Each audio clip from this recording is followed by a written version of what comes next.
ഇച്ചായ, നിങ്ങൾ ഇവിടെ നിന്നാൽ മതി, ഞാൻ പോയി അവനെ കണ്ടിട്ട് വരാം. മനയുടെ കമാനത്തിന് പുറത്തായി ജോബിൻ വണ്ടി നിർത്തിയതും അവനോട് പറഞ്ഞുകൊണ്ട് ജെസ്സി ഡോർ തുറന്ന് പുറത്തേക്കിറങ്ങി. ഡി, ഞാൻ നിന്റെ ഡ്രൈവറായിട്ട് വന്നതല്ല, കാശിയെ കാണാൻ വന്നതാ, ഞാനും വരും നിന്റെ കൂടെ. അവളെ നോക്കി പല്ല് കടിച്ചുകൊണ്ട് ജോബിന് കാറിൽ നിന്ന് പുറത്തേക്കിറങ്ങി. എൻ്റെ ഈശോയെ, ഈ മാരണത്തിനെ ഏത് സമയത്താണോ ഇങ്ങോട്ട് കൊണ്ടുവരാൻ എനിക്ക് തോന്നിയത്? ജെസ്സി തലയിൽ കൈവച്ചു പോയി. മാരണ നിന്റെ അപ്പനാണടി. ജോബിൻ വീണ്ടും പല്ല് കടിച്ചു പൊട്ടിക്കാൻ തുടങ്ങി. എടോ മനുഷ്യ, അത് നിങ്ങളുടെയും കൂടി അപ്പനാ. സോറി, അത് ഞാൻ ഓർത്തില്ല. ഉവ്വ, മിണ്ടാതെ വാ. രാമേട്ടൻ ഈ സമയത്ത് ഇവിടെ ഉണ്ടാവില്ല. നാദ് മുകളിലത്തെ മുറിയിൽ കാണും. സ്റ്റെപ്പ് കയറി മുകളിലത്തെ പൂമുഖത്ത് ചെന്നിട്ട് ജനാലിൽ കൂടി നോക്കിയാൽ മതി, അവനെ കാണാം. പിന്നെ ഞാൻ അവൻ്റെ കൂടെ റൂമിലുണ്ടാകും. അങ്ങോട്ടൊന്നും കയറി വരരുത്. 11 മണിയാകുമ്പോൾ രാമേട്ടൻ വരും. അതിനു മുന്നേ എനിക്ക് തിരിച്ചു പോകാനുള്ളതാ. ദയവ് ചെയ്ത് കുളമാക്കരുത്. അപ്പോൾ ഇത് സ്ഥിരം പരിപാടിയാണല്ലേടി പുന്നാരമോളെ. നീ കുടുംബത്തിന് ചീത്തപ്പേരുണ്ടാക്കുമോ? മുന്നോട്ട് നടക്കുന്നതിനിടയിൽ ജോബിന് ക്ലാസ് കൊടുക്കുകയാണ് ജെസ്സി. അവൻ്റെ അസ്ഥാനത്തുള്ള ഡയലോഗ് കേട്ടപ്പോഴാണ് താൻ എന്തൊക്കെയാണ് അവനോട് പറഞ്ഞതെന്ന ഓർമ്മ ജെസ്സിക്ക് വന്നത്. അവൾ ഒരു ഇളിയോടെ അവനെ തിരിഞ്ഞു നോക്കുമ്പോൾ ഒരു പിരികം ഉയർത്തിപ്പിടിച്ച് അവളെ രൂക്ഷമായി നോക്കുകയാണ് ജോബിൻ. അതാണോ ഇച്ചായ ഇപ്പോൾ ഇവിടുത്തെ പ്രശ്നം? നിങ്ങൾക്ക് നാദിനെ കാണണമെങ്കിൽ മിണ്ടാതെ എൻ്റെ കൂടെ വാ. അവന് മുഖം കൊടുക്കാതെ അവൻ്റെ കൈയും പിടിച്ച് ശബ്ദമുണ്ടാക്കാതെ അവൾ മനയ്ക്കുള്ളിലേക്ക് കയറി. ഉള്ളിലേക്ക് കയറിയതും ജെസ്സി പെട്ടെന്ന് ബ്രേക്ക് ഇട്ടതുപോലെ നിന്നു. എന്താടി? മനയുടെ വാതിലിന് മുകളിലെ ചുവരിൽ വച്ചിരിക്കുന്ന ചിത്രങ്ങൾ നോക്കിക്കൊണ്ട് നടന്ന ജോബിൻ പെട്ടെന്ന് ജെസ്സി നിന്നത് അറിഞ്ഞത് സംശയത്തോടെ അവളെ നോക്കി ചോദിച്ചു. അതിന് മറുപടി പറയാതെ ജെസ്സി വേഗം ജോബിൻ്റെ വാ പൊത്തി പിടിച്ചു. മിണ്ടല്ലേ ജോബിച്ചായ, ദേ നോക്ക് നാദ്. മുന്നിലേക്ക് കണ്ണുകൾ കാണിച്ചുകൊണ്ട് ജെസ്സി പതിയെ ജോബിനോട് പറഞ്ഞു. അവളുടെ കണ്ണുകൾ പോകുന്ന ദിശയിലേക്ക് നോക്കിയതും ഒരു നിമിഷത്തേക്ക് ജോബിൻ ശ്വാസം വിലങ്ങിയതുപോലെ നിന്നുപോയി. നടുമുറ്റത്തിൻ്റെ വശത്തായുള്ള കൽത്തൂണിൽ ചാരി നിലത്തിരിക്കുകയാണ് കാശി. നടുമുറ്റത്തിൻ്റെ നടുവിലായുള്ള തുളസിത്തറയ്ക്ക് സമീപം വെച്ചിരിക്കുന്ന ഓട്ടുരുളിൽ നിറയെ വിരിഞ്ഞു നിൽക്കുന്ന താമരപ്പൂക്കളിലാണ് അവൻ്റെ കണ്ണ്. പക്ഷേ ആ കണ്ണുകൾക്ക് എന്തുകൊണ്ടോ ജീവനില്ലാത്തതുപോലെ തോന്നിപ്പോയി ജോബിന്. അത്രയും നിർവികാരമായിരുന്നു അവൻ്റെ നോട്ടം. ഒറ്റപ്പെട്ടു പോയതിൻ്റെ വേദന അവൻ്റെ മുഖത്തും ശരീരത്തിലും കാണാനുണ്ടായിരുന്നു. വെൽ മെയിൻറ്റെയിൻ ചെയ്തായിരുന്ന അവൻ്റെ ബോഡി ഇപ്പോൾ ആകെ ക്ഷീണിച്ചതുപോലെ ആയിട്ടുണ്ട്. ഒരു മുണ്ട് മാത്രമേ ഉടുത്തിട്ടുള്ളൂ. ഷർട്ട്ലെസ് ആയിരിക്കുന്ന അവൻ്റെ വയറിന് ഇടതുവശത്തായി ജോബിൻ്റെ കത്തി കൊണ്ട് മുറിഞ്ഞ ഭാഗം ഡ്രസ്സ് ചെയ്തിട്ടുണ്ട്. അത് കണ്ണിലുടക്കിയതും ജോബിൻ്റെ നെഞ്ചൊന്ന് പിടഞ്ഞുപോയി. അവൻ്റെ കണ്ണുകൾ അവനറിയാതെ തന്നെ നിറഞ്ഞു വന്നു. അതേ നിമിഷം തന്നെ പ്രിയപ്പെട്ടവരുടെ സാമീപ്യം അറിഞ്ഞതുപോലെ കാശിയുടെ കണ്ണുകൾ ജെസ്സിക്കും ജോബിനും നേരെ തിരിഞ്ഞു. അവൻ തിരിഞ്ഞു നോക്കുകയാണെന്ന് മനസ്സിലാക്കിയ ജോബിൻ വേഗം വാതിലിൻ്റെ മറവിലേക്ക് കാശിക്ക് കാണാൻ കഴിയാത്ത വിധം മറഞ്ഞു നിന്നു. ആരിത്? ജാൻസി റാണിയോ? എന്താണ് മോളെ പറയാതെ ഒരു വിസിറ്റ്? കാശിയുടെ ചോദ്യത്തിലാണ് ജെസ്സി ഞെട്ടലോടെ സ്വബോധത്തിലേക്ക് വന്നത്.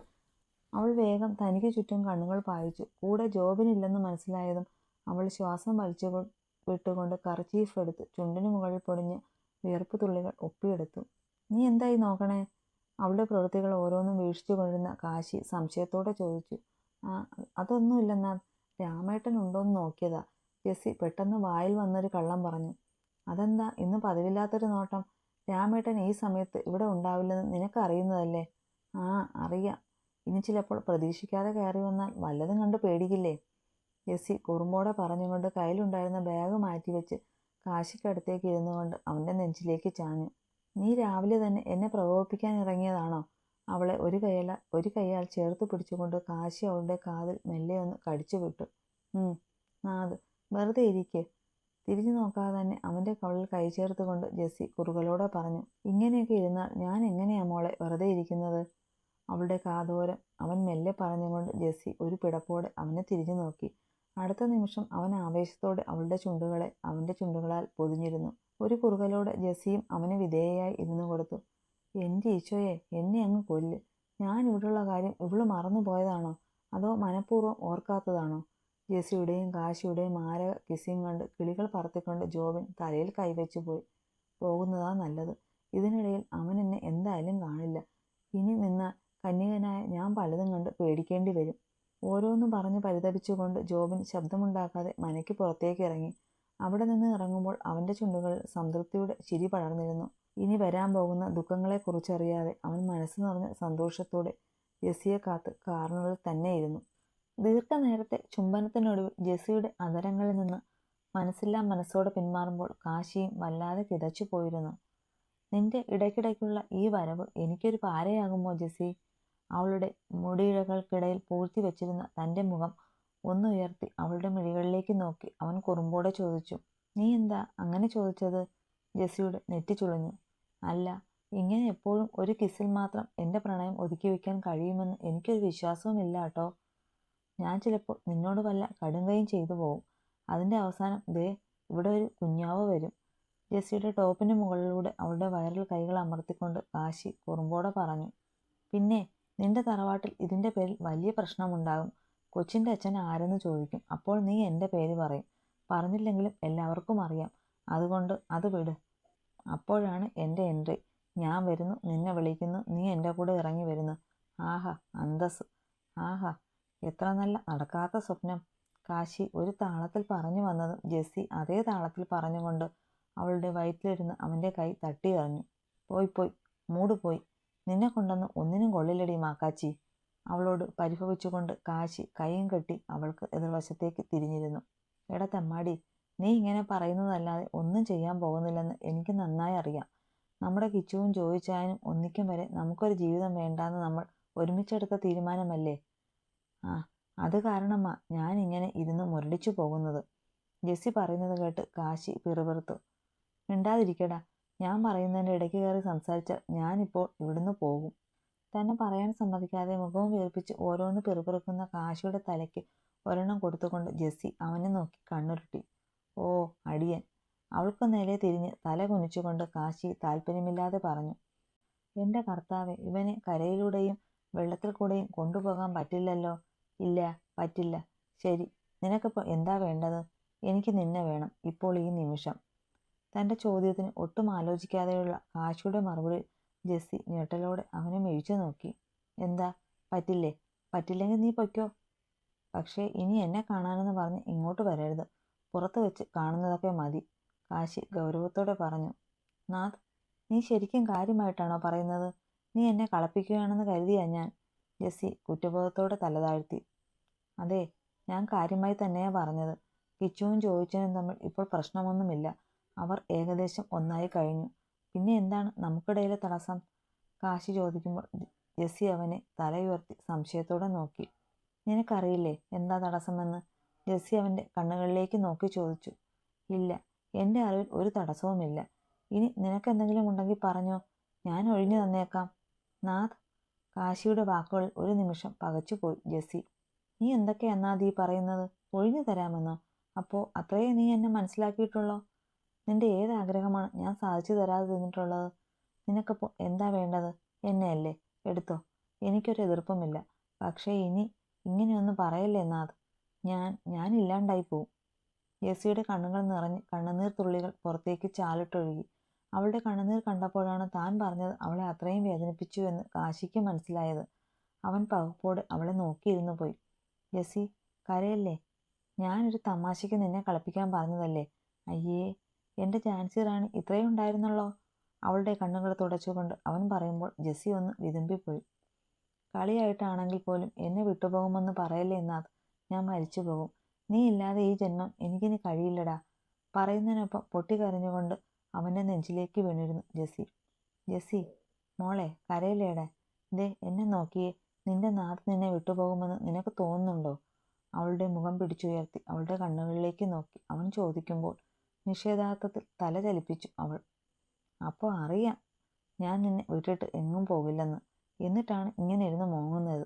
അവളുടെ തലയ്ക്കൊരു കൊട്ടു കൊടുത്തുകൊണ്ട് അവനത് പറയുമ്പോൾ അവളും അറിയാതെ ചിരിച്ചുപോയി.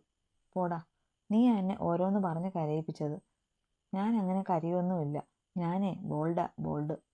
അവനെ നോക്കി ചുണ്ടു കോട്ടിക്കൊണ്ട് അവൾ നിവർന്നിരുന്ന് അവനോട് ഗമയോടെ പറഞ്ഞു. ഉവ്, ബോണ്ടയാണ്. അതുകൊണ്ടാണല്ലോ ദീന വനിതയായിരുന്നു മൂക്ക് ചുറ്റുന്നത്. ഒന്ന് പോടി. അവളെ കളിയാക്കിക്കൊണ്ട് കാശി ഉറക്കെ ചിരിച്ചു. പോടാ തെമ്മാടി. ജെസ്സി രണ്ട് കൈകൊണ്ടും അവൻ്റെ നെഞ്ചിൽ അടിച്ചുകൊണ്ട് ചിണുങ്ങി. നോവിക്കാതടി പിശാചേ. അവളുടെ ഇരു കൈകളും പിടിച്ചു വച്ചുകൊണ്ട് അവൻ ഒരു കൈകൊണ്ട് അവളുടെ അരയിലൂടെ കൈചുറ്റി അവളെ തന്നിലേക്ക് വലിച്ചു ചേർത്തു.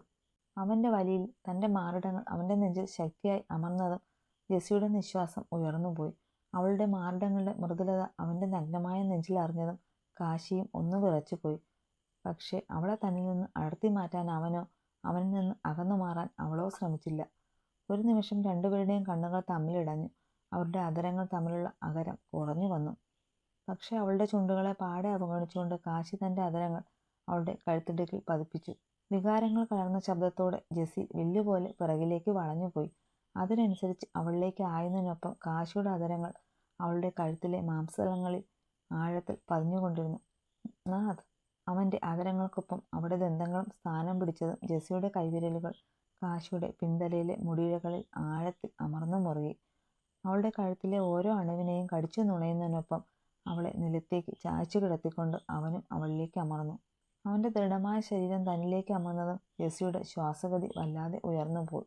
ഒപ്പം അവന്റെ മേലുള്ള അവളുടെ കൈകളുടെ മുറുക്കവും കൂടി. കഴുത്തിൽ നിന്ന് അവന്റെ മുഖം താഴേക്ക് ചലിക്കുന്നതും അവളുടെ മാറിടുക്കിൽ അമരുന്നതും അവളൊരു ഞെട്ടലോടെ മനസ്സിലായി. നാഥ്! അവളുടെ മാറിടുക്കിൽ അവന്റെ അധരങ്ങൾ ആഴത്തിൽ പതിയുന്നതിനൊപ്പം അവന്റെ കൈവിരലുകൾ അവളുടെ ടോപ്പിനെ വകഞ്ഞു മാറ്റി അണിവയറിൽ അമർന്നു മുറുകിയതും ജെസ്സി പിടച്ചിലോടെ നിലത്തുനിന്നും ഉയർന്നു പൊങ്ങി. പിടയ്ക്കല്ലേ പെണ്ണെ! അവളുടെ കഴുത്തിൽ നിന്ന് മുഖമുയർത്തി കുറുമ്പോടെ അവനത് പറയുമ്പോൾ ജെസ്സി തന്റെ കിതപ്പടക്കാൻ പാടുപെടുകയായിരുന്നു. അവന്റെ കരലാളനങ്ങൾ ആ സമയം കൊണ്ടവൾ ആകെ വിയർത്തു പോയിരുന്നു. പേടിച്ചുപോയോ പെണ്ണെ? നിന്റെ കഴുത്തിൽ എന്റെ പേര് കൊത്തിയ താലി കെട്ടാതെ ഞാൻ നിന്നെ സ്വന്തമാക്കുമെന്ന് നിനക്ക് തോന്നുന്നുണ്ടോ ജെസ്സി? നമ്മുടെ ഒത്തുചേരലിന് നീ നേരത്തെ പറഞ്ഞ തടസ്സവും അത് തന്നെയല്ലേ? അവളുടെ കണ്ണുകളിൽ നോക്കി പറയുന്നതിനൊപ്പം അവൻ അവളിൽ നിന്ന് അകന്നു മാറി എഴുന്നേറ്റുകൊണ്ട് അവളെയും നിലത്തുനിന്ന് എഴുന്നേൽപ്പിച്ചു. ആകെ വിയർത്തല്ലോ. നിനക്കൊട്ടും സ്റ്റാമിന ഇല്ല കേട്ടോ പെണ്ണെ. ഞാനന്ന് തൊട്ടപ്പോഴേക്കും ആകെ വാടിത്തളർന്ന് ക്ഷീണിച്ചു പോയല്ലോ. ഇപ്പോഴേ ഇങ്ങനെയായാൽ ഞാൻ കുറെ കഷ്ടപ്പെടും. അവളുടെ ചുണ്ടിനു മുകളിൽ പൊടിഞ്ഞ വിയർപ്പ് തുള്ളികൾ പെരുവിരലിനാൽ തുടച്ചു നീക്കിക്കൊണ്ട് കാശി കുസൃതിയോടെ പറഞ്ഞു. ഓടാ കള്ളത്തമ്മാടി! തന്നിലേക്ക് വീണ്ടും അടുത്തു വരുന്ന കാശിയെ പിറകിലേക്ക് തള്ളിക്കൊണ്ട് ജെസ്സി നിലത്തു നിന്ന് തന്റെ ബാഗുമെടുത്ത് ഉറക്കെ ചിരിച്ചുകൊണ്ട് പുറത്തേക്ക് ഓടി. പതിയെ പോടി, എവിടെയെങ്കിലും തടഞ്ഞു വീഴും. അവളുടെ ഓട്ടം കണ്ട് കാശി പിറകിൽ നിന്ന് വിളിച്ചു പറഞ്ഞു. എന്താ ജോബിൻ കാണണമെന്ന് പറഞ്ഞത്? Anything serious? വഴിയരികിൽ കാർ നിർത്തി അതിൽ ചാരി നിൽക്കുകയായിരുന്ന ജോബിനടുത്തേക്ക് വന്നുകൊണ്ട് റയാൻ സംശയത്തോടെ ചോദിച്ചു. കുറച്ച് സീരിയസ് ആയ കാര്യം തന്നെയാണ് റയാൻ. മറ്റന്നാൾ രാത്രി കൃഷ്ണ വീട്ടിൽ ഒറ്റയ്ക്കായിരിക്കും. അതെന്ന് അറിയിക്കാൻ വേണ്ടിയാണ് നിന്നെ വിളിപ്പിച്ചത്. ഓ അതെയോ? അതൊരു നല്ല അവസരമാണല്ലോ ജോബിൻ. നിനക്ക് അവളെ തീർക്കണമെന്നുണ്ടെങ്കിൽ ഇപ്പോൾ ആകാമല്ലോ. ഒന്നും അറിയാത്തതുപോലെയുള്ള റയാന്റെ സംസാരത്തിൽ ജോബിന് ആകെ വിറഞ്ഞു കയറുന്നുണ്ടായിരുന്നു. പക്ഷേ സാഹചര്യത്തെ ഓർത്തു മാത്രം അവൻ തന്റെ ദേഷ്യം നിയന്ത്രിച്ചു നിന്നു. അതെനിക്ക് നേരിട്ട് കഴിയില്ല റയാൻ. കളരിക്കൽ കുടുംബത്തിലെ ഒരു ഫംഗ്ഷന് വേണ്ടിയിട്ടാണ് എല്ലാവരും പോകുന്നത്. അപ്പോൾ അവരുടെ ഒപ്പം എനിക്കും പോകേണ്ടി വരും. ഇവിടെ ഇപ്പോൾ എനിക്ക് നിന്റെ സഹായം വേണം റയാൻ. ആ രാത്രി എനിക്ക് പകരം നീ അത് ചെയ്യണം. ജോബിൻ കുടിലതയോടെ പറഞ്ഞുകൊണ്ട് റയാനെ സൂക്ഷിച്ചു നോക്കി. അവൻ പെട്ടെന്ന് പതറുന്നതും തനിക്ക് എന്ത് മറുപടി തരണമെന്നറിയാതെ പരുങ്ങുന്നതും ജോബിൻ സസൂക്ഷ്മം വീക്ഷിക്കുന്നുണ്ടായിരുന്നു. എന്താ റയാൻ, എന്തെങ്കിലും പ്രോബ്ലം ഉണ്ടോ? ജോബിൻ അവനെ സൂക്ഷിച്ചു നോക്കി. ഉണ്ട് ജോബിൻ, അന്ന് എനിക്ക് അവിടേക്ക് വരാൻ കഴിയില്ല. വേറെ കുറച്ച് പരിപാടിയുണ്ട്. നേരത്തെ ഏറ്റുപോയതാണ്. ഇനി മാറ്റാൻ കഴിയില്ല. നമുക്ക് മറ്റൊരവസരം നോക്കാം. അതിൽ നിന്ന് ഒഴിഞ്ഞു മാറാനായ റയാൻ അപ്പോൾ അങ്ങനെ പറയാനാണ് തോന്നിയത്. ഇതിലും നല്ലൊരു അവസരം ഇനി കിട്ടുമെന്ന് തോന്നുന്നില്ല റയാൻ. പക്ഷേ നിനക്ക് പറ്റില്ലെങ്കിൽ പിന്നെ ഒന്നും ചെയ്യാൻ കഴിയില്ലല്ലോ. ഞാൻ മറ്റെന്തെങ്കിലും വഴി നോക്കിക്കൊള്ളാം. ജോബിൻ അവനോട് പറഞ്ഞുകൊണ്ട് കാറിലേക്ക് കയറാനാഞ്ഞു. ഇവനെ എങ്ങനെയെങ്കിലും ഇതിൽ നിന്ന് തടയണം. അന്നത്തെ രാത്രി ഇവനെന്നല്ല മറ്റാരും അവിടെ ഉണ്ടാകാൻ പാടില്ല. ഇവൻ അവിടെ ഉണ്ടായാൽ കൃഷ്ണയെ തീർക്കാൻ അവിടേക്ക് വന്നവരെ ഇവൻ കാണും. അങ്ങനെ സംഭവിച്ചാൽ ഇതുവരെ കഷ്ടപ്പെട്ടത് മുഴുവൻ വെറുതെയാവും. റയാൻ മനസ്സിലോർത്തുകൊണ്ട് പോകാൻ തുനിഞ്ഞ ജോബിനെ തടഞ്ഞു. എടോ, ഈ പ്രാവശ്യം കൂടി താനൊന്ന് ക്ഷമിക്ക്. അവൾ കുറച്ചുനാൾ കൂടി ജീവിച്ചോട്ടെ. ഇനിയും അവസരങ്ങൾ വരുമല്ലോ. അതുവരെ കാത്തിരിക്ക്.